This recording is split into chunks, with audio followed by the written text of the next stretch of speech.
Hello everyone, welcome back to our YouTube channel.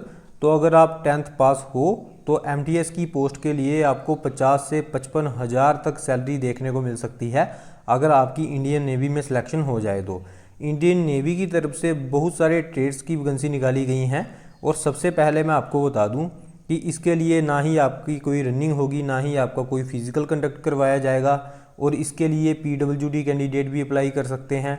Permanent जो आपकी job रहने वाली है, ऐसा नहीं है कि अग्निवीर जैसे 4 साल बाद आपको बाहर निकाल देंगे। 60 साल तक आपकी परमानेंट जो नौकरी रहने वाली है और ऑल ओवर इंडिया के सभी कैंडिडेट मेल फीमेल इन पोस्टों के लिए अप्लाई कर सकते हैं।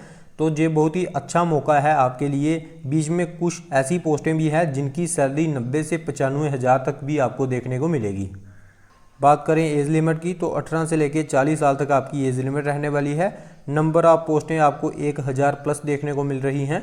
तो बहुत ही अच्छी अपॉर्चुनिटी जहां पर आपको देखने को मिल रही है। ये इंडियन नेवी की तरफ से सिविल वैकेंसीज निकाली गई हैं, तो इसका आपका फिजिकल भी कंडक्ट नहीं होगा, एक रिटन एग्जामिनेशन के बेसिस पे आपकी सिलेक्शन होने वाली है। सबसे पहले मैं आपको पोस्टें बता देता हूँ कौन कौन सी पोस्ट रहने वाली है। एमटीएस की पोस्ट है, फायरमैन की पोस्ट है, स्टोर कीपर की पोस्ट है, स्टाफ नर्स की पोस्ट है, फार्मासिस्ट की पोस्ट है, लेडी हेल्थ विजिटर की पोस्ट है, ट्रेड्समैन की पोस्ट है, चार्जमैन की पोस्ट है और ड्राइवर की भी पोस्ट यहाँ पर आपको देखने को मिल रही हैं। और भी बहुत तरह की पोस्टें हैं जो इंडियन नेवी की तरफ से निकाली गई हैं। तो अगर आप ये वीडियो पूरी देखोगे तो ये मेरी गारंटी है कि कम से कम 2 पोस्टें आपको ऐसी मिल जाएंगी कि जिसके लिए आप अगर 10th पास हो तो अप्लाई कर सकते हो। और जैसे आप एमटीएस की पोस्ट के लिए एलिजिबल हो एंड आप स्टोर कीपर की पोस्ट के लिए भी एलिजिबल हो तो आप दोनों फॉर्म फिल कर सकते हो, एप्लीकेशन आप दोनों फिल कर सकते हो। दोनों का एग्ज़ाम आपका अलग अलग होगा, फीस आपको दोनों की अलग अलग कटवानी पड़ेगी। तो इस वीडियो में मैं इस नोटिफिकेशन के रिलेटेड आपके सारे डाउट क्लियर करने वाला हूँ। इस वीडियो को देखने के बाद आपका इस नोटिफिकेशन के रिलेटेड कोई भी डाउट नहीं रहेगा। तो आप वीडियो को ध्यान से देखें एंड आप वीडियो को पूरा देखें। और अगर आपको वीडियो पसंद आए तो वीडियो को लाइक शेयर एंड चैनल को सब्सक्राइब करें एंड बेल आइकन को प्रेस करें ताकि फ्यूचर में आने वाली हर एक नोटिफिकेशन का अपडेट सबसे पहले आपको मिलता रहे। तो सबसे पहले अभी मैं लेके चलता हूँ आपको जो इंडियन नेवी की तरफ से ऑफिशियल नोटिफिकेशन निकाली गई है उस पर। तो ये आपको आपकी स्क्रीन पर दिख रहा होगा, इंडियन नेवी की तरफ से जो नोटिफिकेशन निकाली गई है 01/2025, जहाँ पर ये आपका जो एप्लीकेशन फॉर्म है ये आपको ऑनलाइन अप्लाई करना है, जहाँ पे ग्रुप सी की वैकेंसीज भी रहने वाली हैं एंड ग्रुप बी की वैकेंसीज भी रहने वाली हैं। आपको अप्लाई जो करना है वो www.joinindiannavy.gov.in की इनकी ऑफिशियल जो साइट है वहाँ से आप अपना ऑनलाइन एप्लीकेशन अप्लाई कर सकते हो।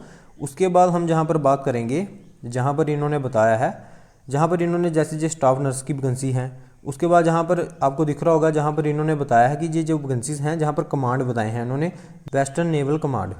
तो ये कमांड वाइज जहाँ पर इन्होंने वैकेंसीज बताई हैं, जैसे मैं आपको एग्जांपल देके समझाता हूँ। जैसे अगर आपने आर्मी की भर्ती देखी होगी तो उनकी वैकेंसी निकाली जाती है एआरओ वाइज। तो जहाँ पर इंडियन नेवी की तरफ से जो वैकेंसीज निकाली जाती हैं वो निकाली जाती हैं कमांड वाइज। जैसे कौन से कमांड में कितनी वैकेंसीज हैं, जैसे हमारा नॉर्थन कमांड जो होता है, वेस्टर्न कमांड होता है, ईस्टर्न कमांड होता है, साउथर्न कमांड होता है, तो उस हिसाब से जहाँ पर वैकेंसीज निकाली जाती हैं। तो जहाँ पर इन्होंने बताया है वेस्टर्न जो कमांड है, जहाँ पर स्टाफ नर्स की जो वैकेंसीज हैं वो 1 रहने वाली हैं। एंड सबसे पहले आपको जहाँ पर पे लेवल आपको देखने को मिल रहा है 7, यानी कि पे लेवल 7 के अकॉर्डिंग जहाँ पर स्टाफ नर्स की जो सैलरी होगी आपकी 90 से 95 हज़ार आपकी सैलरी देखने को मिलेगी। सेंट्रल गवर्नमेंट की आपकी जो जॉब रहने वाली है वो भी परमानेंट, उसके बाद आपको पेंशन भी मिलेगी। तो ये बहुत ही बढ़िया सैलरी आपको देखने को मिल रही है, लगभग 1 लाख के आसपास। नेक्स्ट हम बात करेंगे, ये नोटिफिकेशन बहुत बड़ी है तो मैं बीच बीच में आपको पोस्ट बताऊंगा। अगर आपको ये सारी नोटिफिकेशन चाहिए होगी तो आप वीडियो के कमेंट सेक्शन में बता देना, मैं आपको ये प्रोवाइड कर दूंगा। चार्जमैन नेवल एविएशन की जहां पर वैकेंसीज निकाली गई हैं, जो कि साउदर्न जो आपका कमांड है, जहां पर नंबर ऑफ वैकेंसीज 1 रहने वाली है। ये कमांड वाइज वैकेंसी है, आप किसी भी कमांड में अप्लाई कर सकते हो, लेकिन ये रहेगा कि आपको आपकी सारी नौकरी वहाँ पर ही करनी पड़ेगी, ये रहेगा। बाकी आप किसी भी कमांड पर अप्लाई कर सकते हो। उसके बाद जहाँ पर आपको देखने को मिल रहा है ये चार्जमैन की वैकेंसीज हैं, जहाँ पर चार्जमैन की वैकेंसीज हैं, मैकेनिक की जे आप नंबर ऑफ वैकेंसीज जहाँ पर 53 देखने को मिल रही हैं। उसके बाद चार्जमैन इलेक्ट्रिकल की वैकेंसीज हैं, जे कमांड वाइज आप अपने अकॉर्डिंग जहाँ पर देख लें कौन से कमांड में कितनी कितनी वैकेंसीज हैं। नंबर ऑफ वैकेंसीज 19 देखने को मिल रही हैं। उसके बाद जहाँ पर आप अपने अकॉर्डिंग देख सकते हो हीट इंजन है, चार्जमैन हीट इंजन की वैकेंसीज हैं, जो कि टोटल नंबर ऑफ वैकेंसी 7 हैं। उसके बाद मैकेनिकल सिस्टम की वैकेंसी हैं उसके बाद नेक्स्ट जहाँ पर चार्जमैन मेटल की वैकेंसीज हैं। उसके बाद चार्जमैन शिप बिल्डिंग की वैकेंसीज हैं जो कि 11 वैकेंसीज हैं टोटल। चार्जमैन की वैकेंसीज हैं 5 वैकेंसीज हैं। उसके बाद चार्जमैन की फिर से वैकेंसीज हैं 3 वैकेंसीज हैं। इसकी क्वालिफिकेशन भी मैं बताऊंगा कि क्या क्या इसके लिए आपको क्वालिफिकेशन चाहिए। जहाँ पर चार्जमैन रेफ्रिजरेटर एंड एसी की वैकेंसीज हैं जो कि 4 रहने वाली है। उसके बाद फिर से चार्जमैन की वैकेंसीज हैं, ये सभी चार्जमैन की जहाँ पर वैकेंसीज हैं। उसके बाद जहाँ पर आपको देखने को मिल रहा है असिस्टेंट आर्टिस्ट रीटचर की वैकेंसीज हैं 2। उसके बाद जहाँ पर फार्मासिस्ट की वैकेंसीज रहने वाली हैं 6। उसके बाद कैमरामैन की वैकेंसीज हैं 1। उसके बाद जहाँ पे स्टोर सुपरिटेंडेंट की वैकेंसीज हैं, टोटल नंबर ऑफ वैकेंसीज 8 हैं। उसके बाद जहाँ पर आपको दिख रहा होगा फायर इंजन ड्राइवर, जिसकी नंबर ऑफ टोटल 14 वैकेंसीज रहने वाली हैं। एंड एक्स सर्विस मैन की भी यहाँ पर 1 वैकेंसीज हैं। उसके बाद फायरमैन की वैकेंसीज भी हैं जो कि नंबर ऑफ वैकेंसीज आपको जहाँ पर 90 देखने को मिल रही है, जहाँ पर आप कमांड वाइज जहाँ पर देख सकते हो कौन से कमांड में कितनी कितनी वैकेंसीज हैं। उसके बाद स्टोर कीपर की वैकेंसीज भी हैं और स्टोर कीपर की नंबर ऑफ वैकेंसीज आप जहाँ पर देख सकते हो बहुत ही बढ़िया वैकेंसीज हैं, 176 जहाँ पर वैकेंसीज रहने वाली है। उसके बाद जहाँ पर civilian motor driver ordinary grade की वैकेंसीज रहने वाली हैं जो कि 117 वैकेंसीज रहने वाली हैं। तो नंबर ऑफ वैकेंसीज जहाँ पर बहुत ही अच्छी देखने को मिल रही हैं आपको। ट्रेड्समैन मेट की वैकेंसीज हैं 207 वैकेंसीज रहने वाली है, जहाँ पर आप देख सकते हो 207 वैकेंसी रहने वाली है। ये 10th पास अगर आप हो तो इन पोस्टों के लिए आप अप्लाई कर सकते हो। उसके बाद पेस्ट कंट्रोल वर्कर की वैकेंसी रहने वाली है 53। उसके बाद भंडारी की वैकेंसी रहने वाली हैं 1। उसके बाद लेडी हेल्थ विजिटर की वैकेंसी रहने वाली हैं 1। मल्टीटास्किंग स्टाफ और नंबर ऑफ वैकेंसीज आपको जहाँ पर 94 देखने को मिल रही हैं और एक्स सर्विस मैन की भी जहाँ पर आपको 9 वैकेंसीज देखने को मिल रही है। उसके बाद multitasking staff non industrial ward सहिका की वैकेंसीज हैं कमांड वाइज जहाँ पर इन्होंने वैकेंसीज बताई हैं। And total number of vacancies जहाँ पर आपको 81 देखने को मिल रही हैं। Next multitasking staff non industrial dresser की वैकेंसीज हैं जिसके लिए आपको नंबर ऑफ वैकेंसीज 2 देखने को मिल रही हैं। उसके बाद धोबी की वैकेंसीज हैं 4। उसके बाद मल्टीटास्किंग स्टाफ माली की वैकेंसीज भी हैं 6। उसके बाद बार्बर की भी 4 वैकेंसीज हैं। उसके बाद ड्राफ्ट मैन की भी जहाँ पर 2 वैकेंसीज हैं। तो जहाँ पर मैंने अलग अलग आपको कमांड में वैकेंसीज बताई हैं कौन कौन सी पोस्ट के लिए जहाँ पर कितनी वैकेंसीज आउट की गई हैं। उसके बाद जहाँ पर मैंने आपको बताया था कि जो PWD कैंडिडेट हैं फिजिकली हैंडीकैप हैं वो भी इन पोस्ट के लिए अप्लाई कर सकते हैं।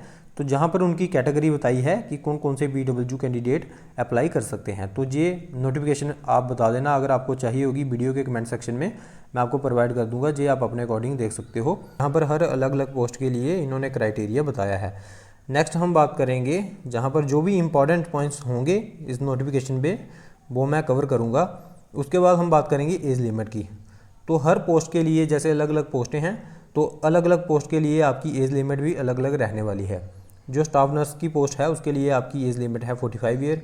चार्जमैन की जो नेवल एविएशन की वैकेंसी है उसके लिए आपकी 18 to 13 ईयर चाहिए एज लिमिट। चार्जमैन मशीन की जो वैकेंसी हैं इसके लिए आपकी एज चाहिए 18 से लेकर 25 साल तक। एंड चार्जमैन ये जो वैकेंसीज है इसके लिए आपकी 30 ईयर से ज़्यादा एज नहीं होनी चाहिए। उसके बाद जितनी भी ये आपको जहाँ तक चार्जमैन की वैकेंसी दिख रही हैं इसके लिए आपकी एज 18 से लेके 25 ईयर तक रखी गई है। एंड इसके लिए आपको एज रिलैक्सेशन भी दी जाएगी, उस पर हम नेक्स्ट अभी बात करेंगे। उसके बाद आप देख सकते हो जहाँ पर ये जो वैकेंसीज हैं चार्जमैन की 18 से लेके 25 साल तक की इनकी एज लिमिट है। उसके बाद जो असिस्टेंट आर्टिस्ट रीटचर की वैकेंसी है इसकी एज लिमिट बहुत अच्छी देखने को मिल रही है, आपको 20 से लेके 35 साल तक है। फार्मासिस्ट की वैकेंसी है इसके लिए आपको 18 से लेके 27 एज लिमिट देखने को मिल रही है। कैमरामैन की वैकेंसीज है तो ये आप अपने अकॉर्डिंग देख सकते हो। जैसे ये फायरमैन ड्राइवर की वैकेंसी है और फायरमैन की वैकेंसीज है तो जनरल जो कैंडिडेट हैं उनके लिए 18 से लेके 27 साल तक जहाँ पर एज लिमिट रहने वाली है। उसके बाद ये वैकेंसीज है जहाँ पर civilian motor driver ordinary grade की है, ट्रेडमैन मेट की है, उसके बाद भंडारी की है। तो इनके लिए एज लिमिट 18 से लेकर 25 साल रहने वाली है। तो ये आप जहाँ पर अपने अकॉर्डिंग देख सकते हो। ये जो MTS की सभी पोस्टें हैं इनके लिए आपकी एज जनरल कैंडिडेट की 18 से लेकर 25 साल तक होनी चाहिए। जहाँ पर ड्राफ्ट्समैन की जो पोस्ट है इसके लिए आपकी एज लिमिट 18 से लेकर 27 साल तक होनी चाहिए। ये मैंने जो अभी आपको एज लिमिट बताई ये जनरल कैंडिडेट्स के लिए है। तो अभी जहाँ पर इन्होंने क्वालिफिकेशन भी बताई है तो जो स्टाफ नर्स की पोस्ट है उसके लिए आपको जो एजुकेशन क्वालिफिकेशन चाहिए तो आपके पास जहाँ पर 10th पास होने चाहिए आप, और आपके पास सर्टिफिकेट होना चाहिए जहाँ पर नर्सिंग का। नेक्स्ट हम बात करेंगे जहाँ पर चार्जमैन नेवल एविएशन की वैकेंसी है। तो जहाँ पर आपकी जो एसेंशियल क्वालिफिकेशन है जहाँ पर आपके पास जे पैटी ऑफिसर का जहाँ पर एक्सपीरियंस होना चाहिए रैंक पे, तो जहाँ तो फिर आपके पास डिप्लोमा होना चाहिए जे, ठीक है। उसके बाद ये सभी चार्जमैन की वैकेंसीज हैं, तो इसके लिए आपका डिप्लोमा चाहिए, तो ये आप अपने अकॉर्डिंग देख सकते हो। जैसे चार्जमैन इलेक्ट्रिकल की वैकेंसी है, उसके बाद चार्जमैन वेपन इलेक्ट्रॉनिक्स की वैकेंसीज हैं, तो इसके लिए अगर आपने डिग्री है आपके पास बीएससी आपने की है तो आप इसके लिए अप्लाई कर सकते हो चार्जमैन इलेक्ट्रॉनिक्स एंड जायरो के लिए। उसके बाद ये नेक्स्ट इन्होंने जहाँ पर बताई है चार्जमैन इंस्ट्रूमेंट की वैकेंसीज हैं, इसके लिए भी अगर आपने बीएससी की है तो आप इस पोस्ट के लिए अप्लाई कर सकते हो। नेक्स्ट हम बात करेंगे चार्जमैन मैकेनिकल की जो पोस्ट है, इसके लिए अगर आपके पास बीएससी आपने की है तो इन पोस्ट के लिए आप अप्लाई कर सकते हो, जहाँ फिर आपके पास डिप्लोमा होना चाहिए मैकेनिकल इंजीनियरिंग में। ये जो हीट इंजन की पोस्ट है, उसके बाद मैकेनिकल सिस्टम की पोस्ट है एंड चार्जमैन मैकेनिकल की पोस्ट है, इसके लिए सभी के लिए इनके लिए जे क्वालिफिकेशन आपकी चाहिए, जे क्वालिफिकेशन आपकी होनी चाहिए। उसके बाद चार्जमैन मेटल की जो पोस्ट है, इसके लिए भी आपकी बीएससी, जहाँ फिर इन्होंने डिप्लोमा ही मांगा है। मैक्सिमम जितनी भी चार्जमैन की पोस्ट हैं इसमें भी आपकी जहाँ पर बीएससी मांगी है, जो चार्जमैन शिप बिल्डिंग की पोस्ट है। उसके बाद हम बात करेंगे जहाँ पर फिर से चार्जमैन की पोस्ट है, इसके लिए भी बीएससी या डिप्लोमा चाहिए, तो ये आप चार्जमैन की पोस्ट के लिए मैक्सिमम जहाँ पर बीएससी एंड डिप्लोमा ही चाहिए। नेक्स्ट हम बात करेंगे जहाँ पर वैकेंसीज हैं, जो जहाँ पर फार्मासिस्ट की वैकेंसीज हैं, तो इसके लिए जो आपकी क्वालिफिकेशन चाहिए, एक तो आप 12th पास होने चाहिए एंड आपका फिजिक्स केमिस्ट्री एंड बायोलॉजी उसमें सब्जेक्ट होना चाहिए, यानी कि आपका मेडिकल सब्जेक्ट होना चाहिए। और उसके बाद आपके पास डिप्लोमा होना चाहिए फार्मेसी का एंड 2 साल का आपके पास एक्सपीरियंस भी होना चाहिए। नेक्स्ट जहाँ पर कैमरामैन की पोस्ट है, तो इसके लिए आपकी एजुकेशन क्वालिफिकेशन आप 10th पास होने चाहिए एंड आपके पास डिप्लोमा होना चाहिए एंड आपके पास 5 ईयर का एक्सपीरियंस भी होना चाहिए। नेक्स्ट वैकेंसी है स्टोर सुपरिटेंडेंट की, तो जहाँ पर आपकी बीएससी होनी चाहिए, जहाँ पर फिजिक्स और साइंस मैथमेटिक्स उसमें जो है सब्जेक्ट होना चाहिए एंड आपके पास 1 ईयर का एक्सपीरियंस भी होना चाहिए, तो आप इस पोस्ट के लिए अप्लाई कर सकते हो। नेक्स्ट हम बात करेंगे फायर इंजन ड्राइवर की पोस्ट है, तो इसके लिए आपके पास एक तो 12th पास होने चाहिए आप, और आपके पास हैवी मोटर व्हीकल लाइसेंस होना चाहिए। एलएमबी से बात नहीं चलेगी, हैवी जो ट्रांसपोर्ट या हैवी मोटर व्हीकल आपके पास दोनों में से होना चाहिए एक। और इस पोस्ट के लिए आपका फिजिकल भी कंडक्ट करवाया जाएगा, जहां पर इन्होंने बताया है आपकी जो हाइट है वो होनी चाहिए 165 सेंटीमीटर एंड उसके बाद आपकी चेस्ट का क्राइटेरिया भी इन्होंने बताया है एंड आपका वेट मिनिमम 50 केजी होना चाहिए एंड आपकी आई साइट सही होनी चाहिए, आपको ग्लासेस नहीं लगे होने चाहिए और आपको 63.5 केजी वजन उठा के 183 मीटर दौड़ना है 96 सेकंड के अंदर एंड आपको लॉन्ग जंप भी लगाना है इसमें, और आपको जहाँ पर इन्होंने बताया है क्लाइंबिंग करनी है 3 मीटर की, जो कि वर्टिकल रोप होती है। तो ये फायरमैन जो इंजन ड्राइवर की पोस्ट है उसके लिए जहाँ पर इन्होंने फिजिकल भी आपका कंडक्ट करवाना है। उसके बाद फायरमैन की पोस्ट है, इसके लिए आप 12th पास होने चाहिए एंड आपके पास फायर फाइटिंग का कोर्स भी होना चाहिए एंड ये जहाँ पर इन्होंने डिज़ायरेबल बताया है, अगर आपके पास हैवी मोटर व्हीकल लाइसेंस है तब भी आप इन पोस्ट के लिए अप्लाई कर सकते हो। अगर आपके पास ये लाइसेंस नहीं भी है, फायरमैन की पोस्ट के लिए हैवी मोटर व्हीकल लाइसेंस आपके पास नहीं भी है, तब भी आप इस पोस्ट के लिए अप्लाई कर सकते हो, लेकिन प्रेफरेंस इनको दी जाएगी। अगर कोई कैंडिडेट होगा उनके पास ये लाइसेंस भी है तो प्रेफरेंस पहले उनको दी जाएगी। तो ये फिजिकल क्राइटेरिया भी है इसके लिए, जो मैंने आपको ऊपर समझाया, तो आप इसका भी ऐसे ही अपना फिजिकल क्राइटेरिया इसके लिए भी देख सकते हो। नेक्स्ट हम बात करेंगे स्टोर कीपर की जो पोस्ट है, इसके लिए आप 10+2 होनी चाहिए आपकी क्वालिफिकेशन एंड आपके पास एक्सपीरियंस भी होना चाहिए, जो कि 1 ईयर का होना चाहिए। उसके बाद हम बात करेंगे civilian motor driver ordinary grade की पोस्ट के लिए, इसके लिए आप 10th पास होने चाहिए और आपके पास लाइसेंस होना चाहिए मोटरसाइकिल का एंड हैवी व्हीकल लाइसेंस होना चाहिए। आपको ट्रांसपोर्ट होगा वो भी चलेगा, लेकिन साथ में मोटरसाइकिल लाइसेंस भी होना चाहिए, 2 लाइसेंस आपके पास होने चाहिए एंड आपके पास 1 ईयर का HMB लाइसेंस का एक्सपीरियंस होना चाहिए। जैसे कि आपका जो हैवी मोटर व्हीकल लाइसेंस होगा, जहाँ आपके पास ट्रांसपोर्ट मोटर व्हीकल लाइसेंस होगा, उसको अभी तक 1 साल हो गया होना चाहिए बना हुआ, तो आप इस पोस्ट के लिए अप्लाई कर सकते हो। नेक्स्ट हम बात करेंगे ट्रेड्समैन मेट की जो वैकेंसी है, और इसके लिए आप एक तो 10th पास होने चाहिए एंड आपने अगर ITI की है, किसी भी ट्रेड में अगर आपने ITI की है तो आप इस पोस्ट में अप्लाई कर सकते हो। मैं आगे आपको जिन्होंने बताया है नेक्स्ट A में, तो मैं आपको ट्रेड भी बताऊंगा कौन कौन से ट्रेड को जहां पर मौका दिया गया है। आप एक तो 10th पास होने चाहिए एंड जो मैं आपको लास्ट में ट्रेड बताऊंगा, अगर उनमें से आपका कोई ट्रेड है तो आप ट्रेड्समैन मेट की पोस्ट के लिए अप्लाई कर सकते हो। नेक्स्ट जो वैकेंसी है वो है पेस्ट कंट्रोल वर्कर की, इसके लिए अगर आप 10th पास हो तो आप इस पोस्ट के लिए अप्लाई कर सकते हो। आप सिंपल 10th पास होने चाहिए एंड आपको नॉलेज होनी चाहिए हिंदी एंड इंग्लिश की लैंग्वेज की, थोड़ी बहुत आपको नॉलेज होनी चाहिए, तो आप इस पोस्ट के लिए जो 10th पास कैंडिडेट हैं वो अप्लाई कर सकते हैं। नेक्स्ट हम बात करेंगे जहाँ पर भंडारी की पोस्ट है, इसके लिए आप 10th पास होने चाहिए एंड आपको स्विमिंग की नॉलेज होनी चाहिए एंड आपको 1 ईयर का एक्सपीरियंस भी होना चाहिए कुक का। अभी इसमें मेरे को समझ में ये नहीं आया कि इसमें इन्होंने नॉलेज ऑफ स्विमिंग क्या करनी है। हो सकता है वैसे नेवी की जॉब है तो वहाँ पे पानी में कहीं तैरना वगैरह पड़ जाए तो ये ज़रूरी हो सकता है, तो ये इसके लिए क्वालिफिकेशन चाहिए। उसके बाद लेडी हेल्थ विजिटर की वैकेंसीज हैं, इसके लिए आप 10th पास होने चाहिए एंड आपके पास ये जो है डिप्लोमा कोर्स जो भी है ये होना चाहिए। उसके बाद MTS की पोस्ट है मिनिस्ट्रियल की, इसके लिए अगर आप 10th पास हो एंड आपने ITI कोई भी किसी भी ITI ट्रेड में आपने डिप्लोमा किया है तो आप इस पोस्ट के लिए अप्लाई कर सकते हो।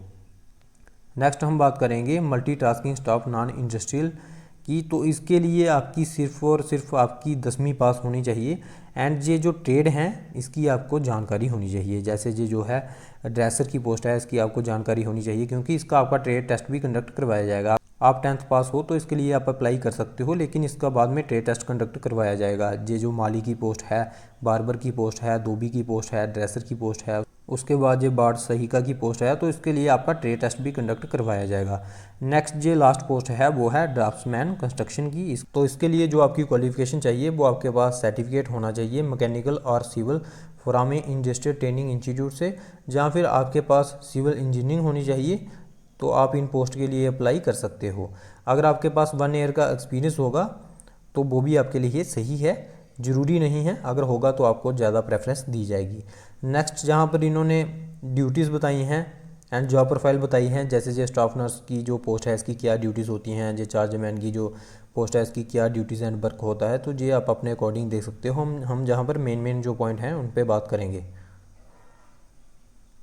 तो एज रिलैक्सेशन की बात करें तो SC ST कैटेगरी के जो कैंडिडेट हैं उनको 5 साल की एज रिलैक्सेशन दी जा रही है, ग्रुप B की पोस्ट के लिए भी एंड ग्रुप C की पोस्ट के लिए भी, एंड जो OBC कैंडिडेट हैं उनको 3 साल की एज रिलैक्सेशन दी जा रही है, एंड जो PWD कैंडिडेट हैं उनको 10 साल की एज रिलैक्सेशन दी जा रही है, एंड जो OBC से हैं वो 3 साल प्लस और अपना कर रहे हैं, एंड जो SC ST से हैं कैटेगरी से हैं PWD कैंडिडेट वो अपना 15 साल को उनको एज रिलैक्सेशन दी जा रही है। ये एक्स सर्विसमैन के रिलेटेड जहाँ पर इन्होंने बताया है, बाकी जहाँ पर आप अपने अकॉर्डिंग देख सकते हो। यहाँ पर इन्होंने बताया है जो आपकी क्रूशियल डेट रहने वाली है वो फॉर्म फिल करने की लास्ट डेट रहने वाली है, तो जो वो डेट होगी तब के आपके सभी डॉक्यूमेंट बने होने चाहिए, उससे पहले के बने होने चाहिए, बाद के बने होंगे तो आपकी सिलेक्शन कैंसिल कर दी जाएगी। नेक्स्ट बात करें हम एप्लीकेशन फ़ीस की, तो जो कैंडिडेट SC कैटेगरी से हैं, ST PWD एक्स सर्विसमैन हैं, वुमेन कैंडिडेट हैं, इनको जहां पर फ़ीस पेमेंट नहीं करनी है, इनको फ़ीस पेमेंट करने में छूट दी जा रही है। बाकी जो अनदर कैटेगरी के कैंडिडेट हैं उनको 295 फ़ीस पेमेंट करनी है, जो कि आपको फ़ीस ऑनलाइन पेमेंट करनी है। नेक्स्ट जहाँ पर इन्होंने एग्जामिनेशन सिटीज़ के रिलेटेड बताया है, एंड जहाँ पर ये इंपॉर्टेंट पॉइंट है आपके लिए एप्लीकेशन फॉर मल्टीपल पोस्ट, तो जहाँ पर इन्होंने बताया है कि अगर आप एक से ज़्यादा पोस्ट के लिए एलिजिबल हो तो आप उसका भी फॉर्म फिल कर सकते हो, लेकिन आपको फॉर्म अलग अलग फिल करने हैं सभी पोस्टों के लिए और आपको फ़ीस भी अलग अलग पेमेंट करवानी है।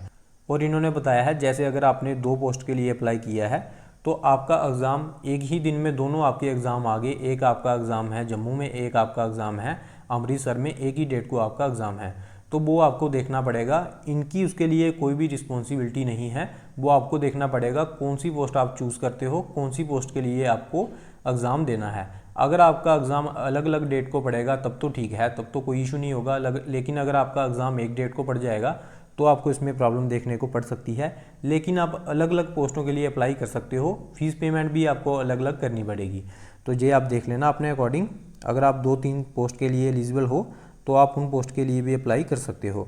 नेक्स्ट इन्होंने बताया है मोड ऑफ सिलेक्शन, जो आपकी सिलेक्शन होगी आपका एक CBT एग्ज़ाम होगा जिसमें आपकी हिंदी लैंग्वेज भी होगी और आपकी इंग्लिश लैंग्वेज भी होगी, और जो मैंने आपको 2-3 पोस्टें बताई उनका फिजिकल भी कंडक्ट होगा, जो फायरमैन की पोस्टें हैं, एंड जो ट्रेड्समैन की पोस्टें हैं उनका आपका ट्रेड टेस्ट भी कंडक्ट करवाया जाएगा। तो बात करें जहाँ पर एग्ज़ाम पैटर्न की, तो जहाँ पर जनरल इंटेलिजेंस आएगी और इसके नंबर ऑफ क्वेश्चन रहेंगे 25 एंड 25 ही मार्क्स रहेंगे। जनरल अवेयरनेस आएगी आपको 25 क्वेश्चन 25 मार्क्स, उसके बाद मैथमेटिक्स आएगा आपको 25 question 25 marks, and English language आएगी आपको 25 मार्क्स एंड 25 ही क्वेश्चन होंगे। और जहाँ पर जो आपको टाइम मिलेगा वो 1.5 घंटे का मिलेगा, 90 मिनट्स आपको इसके लिए मिलने वाले हैं। एंड क्वालिफाइंग मार्क्स जहाँ पर इन्होंने बताए हैं, जो कैंडिडेट जनरल कैटेगरी से हैं उनको 35% चाहिए क्वालिफाई करने के लिए, एंड जो OBC EWS कैंडिडेट हैं उनको 30% मार्क्स चाहिए एग्ज़ाम क्वालिफाई करने के लिए, एंड अदर जो कैटेगरी हैं उनको 25% मार्क्स चाहिए जे इसमें क्वालिफाई करने के लिए, ताकि अगर आपका ट्रेड टेस्ट होगा तो उसके लिए आपको कॉल आ सके। नेक्स्ट हम बात करेंगे सिलेबस की। तो सिलेबस जहाँ पर इन्होंने बताया है, जो भी पोस्टें ग्रुप बी में आती हैं जिनका पे लेवल ज़्यादा है उनका जे सिलेबस रहने वाला है। सिलेबस दोनों ग्रुप बी एंड सी के लिए सेम ही है। जहाँ पर जे हो सकता है कि आपकी जैसे जे जनरल इंटेलिजेंस है तो इसमें आपको टफ देखने को मिलेगा थोड़ा, उसमें आपको थोड़ा आसान देखने को मिलेगा। तो जे आप देख सकते हो जनरल इंटेलिजेंस है, जनरल अवेयरनेस है, उसके बाद मैथमेटिक्स के टॉपिक हैं एंड इंग्लिश लैंग्वेज के आपके टॉपिक हैं। नेक्स्ट जहाँ पर इन्होंने ग्रुप सी के रिलेटेड बताया है, तो ये ग्रुप सी का सिलेबस है जनरल इंटेलिजेंस के, जहाँ पर इन्होंने टॉपिक बताए हैं, उसके बाद जनरल अवेयरनेस के टॉपिक बताए हैं, उसके बाद क्वांटिटेटिव एप्टीट्यूड के जहाँ पर टॉपिक बताए हैं, उसके बाद इंग्लिश लैंग्वेज के भी जहाँ पर टॉपिक बताए हैं। और नेक्स्ट जे जो ग्रुप सी के अंदर जे जो सभी पोस्टें आती हैं, जे जो पोस्टें हैं इनका जहाँ पर जे सिलेबस रहने वाला है, तो जे आप अपने अकॉर्डिंग देख सकते हो। ये आप अपने अकॉर्डिंग देख सकते हो कौन सी पोस्ट के लिए आप अप्लाई कर रहे हो एंड क्या क्या आपका इसके लिए सिलेबस रहना चाहिए। एंड जहाँ पर इन्होंने बताया है जो आपकी fire engine driver and fireman की पोस्ट होगी उसका आपका फिजिकल भी कंडक्ट करवाया जाएगा, एंड जो आपकी civilian motor driver ordinary grade का आपका स्किल टेस्ट भी होगा अगर आप इस पोस्ट के लिए अप्लाई कर रहे हो तो। एंड अगर आप भंडारी की पोस्ट के लिए अप्लाई कर रहे हो तो आपका स्विमिंग टेस्ट कंडक्ट करवाया जाएगा। एंड अगर आप MTS बार्ड सहीका ड्रेसर धोबी माली बार्बर की पोस्ट के लिए अप्लाई कर रहे हो तो इनके लिए आपका ट्रेड टेस्ट कंडक्ट करवाया जाएगा, जो भी आपका स्किल टेस्ट होगा वो आपका कंडक्ट करवाया जाएगा। जहाँ पर इन्होंने डॉक्यूमेंट वेरिफिकेशन के रिलेटेड बताया है, एंड जहाँ पर इन्होंने बताया है आपके एप्लीकेशन फॉर्म जो हैं वो स्टार्ट हो गए हैं 5 जुलाई से। जो आपकी लास्ट डेट रहने वाली है वो आपकी रहने वाली है 18 जुलाई 2025। तो टाइम आपको बहुत कम देखने को मिल रहा है, जल्दी से जल्दी आप इन पोस्टों के लिए अप्लाई करें। तो जहाँ पर इन्होंने बताया है कि आपको आपका ऑनलाइन फॉर्म कैसे फिल करना है, तो ये इंडियन नेवी की ऑफिशियल साइट है, वहाँ पर आप विजिट करोगे, उसके बाद ज्वाइन इंडियन नेवी पे क्लिक करोगे, उसके बाद वे टू ज्वाइन पे क्लिक करोगे एंड सिविलियंस, उसके बाद ये आपको नोटिफिकेशन दिखेगी तो वहाँ पर आप क्लिक करोगे तो आप अपना ऑनलाइन फॉर्म जो है वो अप्लाई करोगे। ये भी आपके लिए इम्पॉर्टेंट है। एक मैंने आपको पोस्ट बताई थी जिसके लिए मैंने बताया था आपको कि अगर आप ट्रेड्समैन मेड की पोस्ट के लिए अप्लाई करोगे तो आपके पास ITI होनी चाहिए, चाहे वो किसी भी ट्रेड में हो। तो जहाँ पर इन्होंने वो ट्रेड मेंशन किए हैं कि कौन कौन से ट्रेड में अगर आपके पास ITI है तो आप ट्रेड्समैन मेड की पोस्ट के लिए अप्लाई कर सकते हो। तो जहाँ पर ये ट्रेड हैं आपको आपकी स्क्रीन पे दिख रहा होगा, तो ये आप ट्रेड देख सकते हो। अगर इन ट्रेड में आपने ITI पास की है तो आप ट्रेड्समैन मेड की पोस्ट के लिए अप्लाई कर सकते हो। नंबर ऑफ जहाँ पर ट्रेड 64 ट्रेड हैं ITI के, जिनके लिए अगर आपने ITI इन ट्रेड्स में से की है तो आप ट्रेड्समैन की पोस्ट के लिए अप्लाई कर सकते हो। तो ये नोटिफिकेशन थी जो इंडियन नेवी की तरफ से निकाली गई है, जिसके लिए आपका फिजिकल भी कंडक्ट नहीं होगा। 2 पोस्टें हैं जिनके लिए आपका फिजिकल कंडक्ट होगा, बाकी आप एग्ज़ाम दोगे एक, उसके बेसिस पे आपकी सिलेक्शन रहने वाली है। सिविल आपकी ये जॉब रहने वाली है, अग्निवीर जैसे नहीं है कि 4 साल बाद आपको बाहर निकाल दिया जाएगा। परमानेंट ये जॉब है, 60 साल की ये आपकी नौकरी रहने वाली है, उसके बाद आपको पेंशन भी मिलेगी। तो ये बहुत ही अच्छा मौका है। अगर आप किसी भी एक पोस्ट के लिए भी अगर आप एलिजिबल हो तो आपको इन पोस्ट के लिए ज़रूर अप्लाई करना चाहिए, क्योंकि ये थोड़ी थोड़ी जो वैकेंसीज आती है ना इनके लिए कैंडिडेट अप्लाई नहीं करते हैं। क्यों? क्योंकि वो सोचते हैं कि वैकेंसीज कम है। तो सभी अगर ऐसा ही सोचेंगे तो ये जो 1000 वैकेंसीज निकली हैं इनमें से किसी ना किसी को तो ये वैकेंसीज मिलेंगी, किसी ना किसी को तो नौकरी मिलेगी ही मिलेगी। तो आपको इन वैकेंसीज के लिए ज़रूर अप्लाई करना चाहिए।